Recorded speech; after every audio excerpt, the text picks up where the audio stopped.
Innal hamdalillah nahmaduhu wa nasta'inuhu wa nastaghfiruhu wa natubu ilayh wa na'udzu billahi min shururi anfusina wa sayyiati a'malina may yahdihillahu fahuwal muhtadi wa may yudlil falan tajida lahu waliyyan mursyida.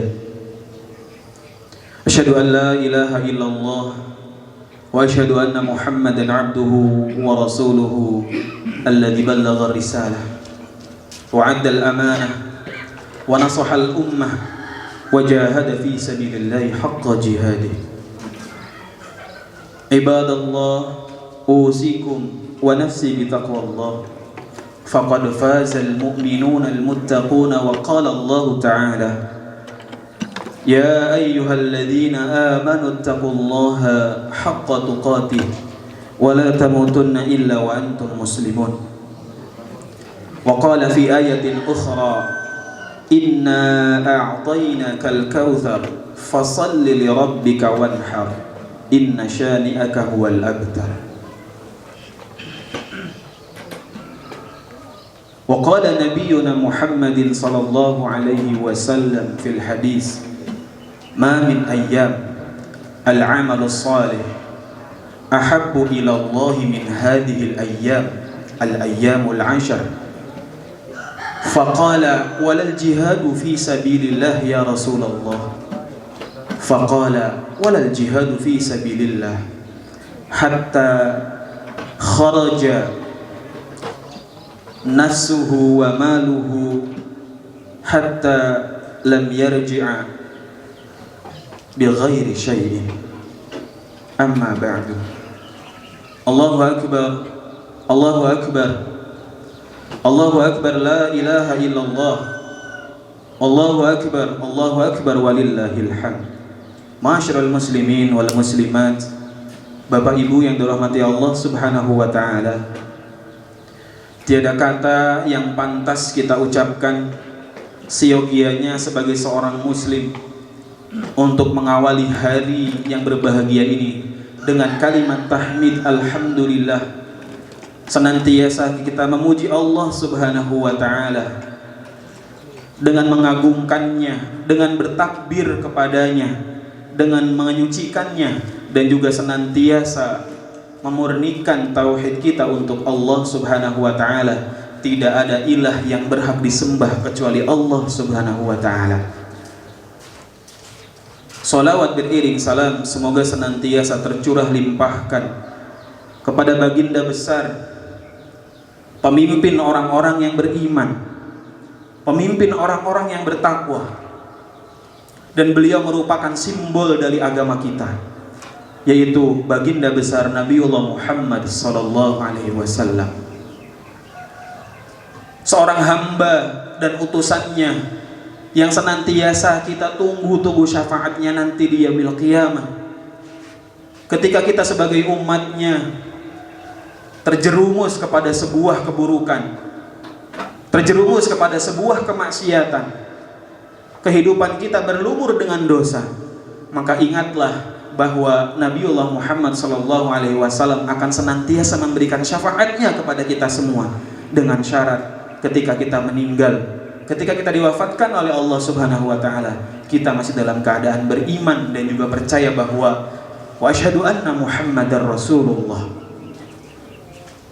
Ma'asyiral muslimin, Bapak Ibu yang dirahmati Allah Subhanahu wa ta'ala, hari ini adalah merupakan salah satu syiar Islam, merupakan salah satu hari besar umat Islam, yang mana di kesempatan yang berbahagia ini Allah Subhanahu wa ta'ala masih mengizinkan kita untuk senantiasa beramal di dalamnya, untuk senantiasa betul-betul bisa merayakannya. Berapa banyak saudara-saudara kita sebelum hari ini Allah Subhanahu wa ta'ala wafatkan. Berapa banyak saudara-saudara kita yang Allah Subhanahu wa ta'ala takdirkan untuk tidak bisa bermajlis, untuk tidak bisa dalam satu shaf salat bersama kita semua dikarenakan sakit dan lain sebagainya.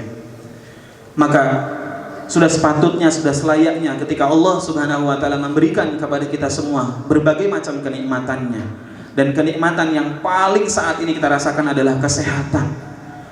Sudah seyogianya kita sebagai seorang muslim untuk senantiasa bersyukur. Dengan rasa syukur yang kita panjatkan kepada Allah, berikan kepada Allah, akan menjadikan Allah Subhanahu wa taala menambahkan kenikmatan-kenikmatan selanjutnya kepada seorang hamba. Allahu akbar. Allahu akbar, la ilaha illallah, wallahu akbar walillahil hamd. Ma'asyiral muslimin, Bapak Ibu yang dirahmati Allah Subhanahu wa taala. Rangkaian demi rangkaian ibadah yang dilakukan oleh kita dan kaum muslimin sedunia, baik sejak awal masuknya bulan Zulhijjah sampai 9 hari di bulan Zulhijjah, kita disunahkan untuk senantiasa memperbanyak puasa. Ada yang bisa mengerjakan 9 hari penuh, ada yang bisa mengerjakan sebagiannya, atau setidaknya kita bisa mengerjakan puasa pada 9 Zulhijjah, yaitu puasa Arafah, yang dosanya bisa menghapuskan 1 tahun yang lalu dan juga 1 tahun yang akan datang. Begitu besar hidayah Allah Subhanahu wa taala kepada kita semua manakala ketika kita senantiasa mengerjakan seluruh rangkaian amalan solih yang kita kerjakan sejak awal bulan Zulhijjah. Belum lagi ditambah dengan takbir mutlak dan takbir muqayyad yang kita gaungkan untuk membesarkan nama Allah Subhanahu wa taala sejak awal bulan Zulhijjah sampai datangnya hari ini, sampai Allah Subhanahu wa taala mempertemukan kita dengan Idul Adha. Kita senantiasa bertakbir kepada Allah Subhanahu wa taala untuk mengagungkannya dan juga senantiasa memurnikan tauhidnya. Rasulullah Shallallahu Alaihi Wasallam dalam sebuah riwayat menjelaskan bahwa ada sebagian sahabat yang bertanya kepada Rasulullah Shallallahu Alaihi Wasallam ketika beliau menyampaikan tentang keutamaan dari 10 hari pertama bulan Zulhijjah. Kata beliau, "Ma min ayyam al-ashar, ma min ayyam." Kata Rasulullah, tidak ada hari-hari di mana hari-hari tersebut Allah Subhanahu wa taala lebih mencintai amalan pada hari-hari tersebut, yakni al-ayyamul ashar, yaitu hari-hari tersebut adalah hari-hari pertama di bulan Zulhijjah, yaitu 10 hari pertama. Maka para sahabat bertanya kembali, apakah tidak dengan berperang di jalan Allah? Apakah tidak dengan para sahabat dan juga orang-orang yang berusaha untuk menegakkan agama Allah Subhanahu wa taala, wahai Rasulullah? Walal jihadu fi sabilillah. Kata Rasulullah, pun halnya dengan ketika kalian berperang melawan orang-orang musyrik, orang-orang munafik, itu juga tidak menjadikan amalan tersebut lebih Allah cintai dari 10 hari pertama di bulan Zulhijjah. Kecuali orang tersebut keluar berperang kemudian juga membawa nafsuhu wa maluhu, membawa jiwa dan juga hartanya, kemudian dia tidak kembali lagi, artinya dia mendapatkan kesyahidan, maka tidak bisa kita melawannya, tidak bisa melebihi derajat kesolihannya. Allahu akbar, Allahu akbar, la ilaha illallah, wallahu akbar walillahil hamd. Ma'asyiral muslimin wal muslimat, Bapak Ibu yang dirahmati Allah Subhanahu wa taala, telah kita ketahui bersama bahwa tahun kemarin dan juga kita rasakan pada tahun ini, sebagian besar kaum muslimin di negara kita Indonesia tercinta, atau bahkan di dunia, di semua negara muslim, terkendala dengan yang namanya wabah, terkendala dengan yang namanya sebuah penyakit yang Masya Allah dampak negatifnya sungguh besar daripada dampak positifnya. Berapa banyak kaum muslimin yang tertahan untuk berangkat ke kota suci Mekah, melaksanakan salah satu syariat Islam, melaksanakan salah satu rukun Islam yang kelima, yang Allah Subhanahu wa taala berfirman dalam surah Al-Hajj, "Walillahi 'alan nas hajjul baiti man istata'a ilaihi sabila." Kata Allah Subhanahu wa taala, kalian berangkat ke Baitullah, berangkat ke Mekah Al-Mukarramah dalam rangka untuk menyambut seruan Allah Subhanahu wa taala, man istata'a ilaihi sabila. bagi mereka dan bagi siapa saja yang dimampukan oleh Allah Subhanahu wa taala untuk menuju ke sana. Masyarul muslimin wal muslimat, Bapak Ibu yang dirahmati Allah Subhanahu wa taala. Agama kita, agama Islam adalah bukan agama yang statis, yang pasif. Bukan agama yang tidak bisa melaksanakan sebuah amalan ketika amalan tersebut sudah menjadi uzur, tidak. Manakala ketika seorang muslim terkendala dengan suatu halangan untuk melaksanakan ibadah haji, maka Allah Subhanahu wa taala melalui nabinya menyampaikan bahwa ada amalan-amalan yang lain yang pahalanya laksana amalan haji dan umrah. Agama Islam akan senantiasa memberikan solusi kepada pemeluknya. Allah Subhanahu wa taala menginginkan kemudahan, bukan kesulitan bagi hamba-hambanya. Dengan senantiasa kita mendekatkan diri kita kepada Allah Subhanahu wa taala, maka pastilah Allah Subhanahu wa taala akan memberikan jalan keluar kepada kita semua. Hanya saja pertanyaannya, sudahkah kita mendekatkan diri kita kepada Allah Subhanahu wa taala, ataukah justru kebalikannya? Mafhum mukhalafahnya adalah justru label kita muslim, KTP kita muslim, kita memakai baju muslim, kita bersarung, identitas kita muslim, akan tetapi justru amalan harian kita tidak mencerminkan sebagaimana Rasulullah Sallallahu Alaihi Wasallam. Dari semua aspek kehidupan, ekonomi kita, dari aspek sosial kita, bagaimana bertetangga, bagaimana bersaudara, dan juga tentunya dari amal ibadah harian kita, sudahkah kita betul-betul melaksanakan sesuai dengan tuntunan yang diajarkan oleh baginda besar Nabiullah Muhammad sallallahu alaihi wasallam. Allahu akbar, Allahu akbar, Allahu akbar walillahil hamd. Jemaah yang dirahmati Allah Subhanahu wa taala, di dalam sebuah kitab Lataiful Ma'arif, Al-Imam Ibnu Rajab Al-Hambali mengatakan dan juga memberikan nasihat kepada para sahabat ketika itu yang terkendala dan tidak bisa berangkat untuk berhaji.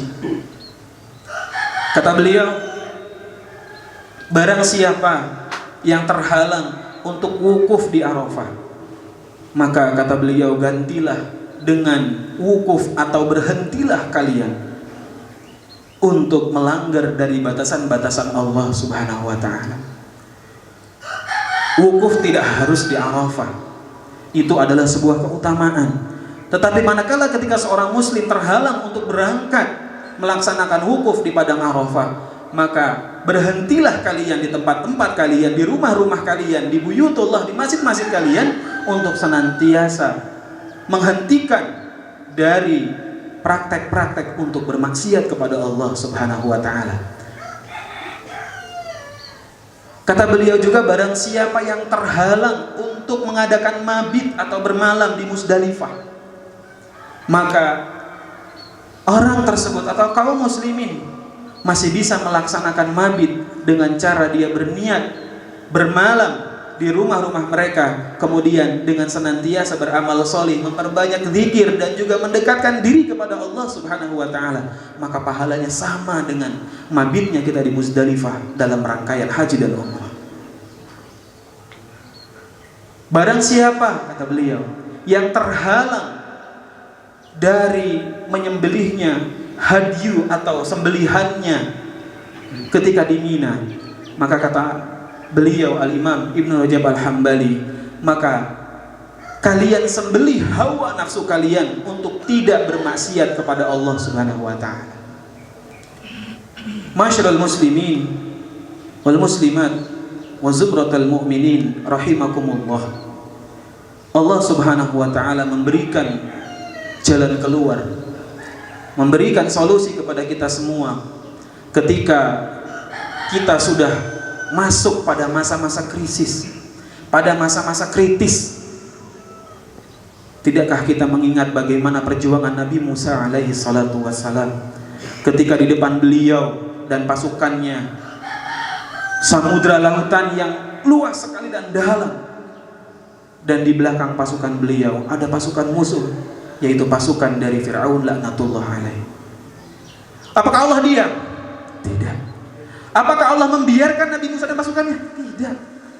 Tetapi Allah Subhanahu wa ta'ala senantiasa memberikan kemudahan kepada hambanya ketika hamba tersebut mencerminkan, betul-betul meyakinkan kepada Allah bahwa aku amantu billah summastaqim, bahwa aku adalah hamba-Mu wahai Allah, aku senantiasa beriman kepadamu dan juga aku beristiqomah di atasnya.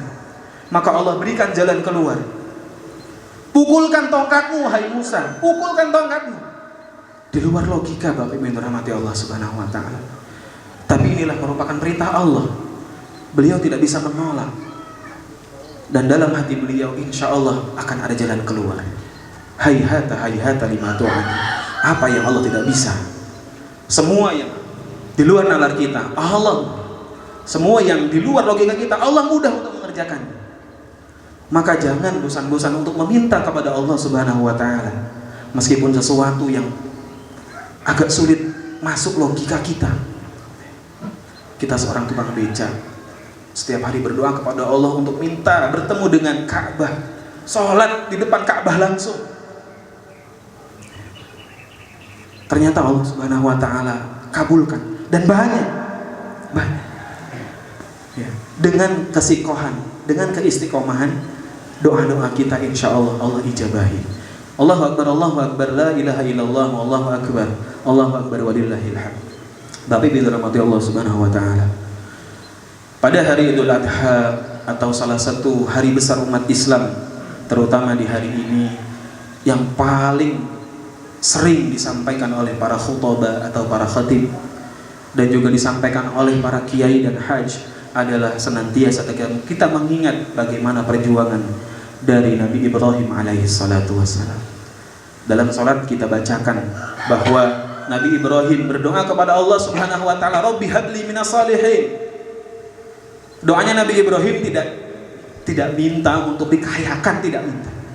Nabi Ibrahim tidak minta untuk bagaimana rumahnya mewah, kendaraannya bagus, unta merah, tidak. Tapi Nabi Ibrahim berdoa kepada Allah ketika itu, Rabbi habli minas salihin. Wahai Rabb kami, hibahkan kepada kami, anugerahkan, berikan kepada kami anak-anak yang saleh. Fabasyarnahu bighulamin halim.